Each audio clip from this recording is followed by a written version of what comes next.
প্রতিদিনের মতোই আমি কাজ করতেছি অফিসে, তো তখনই একটা মেসেজ আসে। সেটা হচ্ছে আমার আম্মুর মেসেজ। আম্মু মেসেজ করেছে, আম্মু এখানে লিখছে তার জন্মদিন নাকি আমি ভুলে গেছি। তো ভাবতেছি কি করা যায়। হ্যাঁ, পেয়ে গেছি, তার পছন্দের একটি খাবার আছে, সেটাই দেওয়া যাক।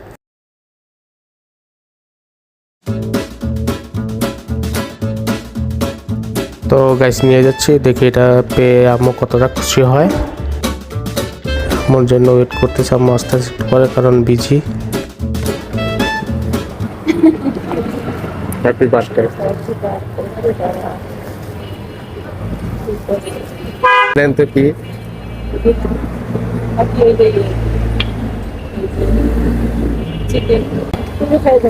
না, এটা আপনার লোকিয়া যাই থাকেন। আরে না, আপনার লোকিয়া।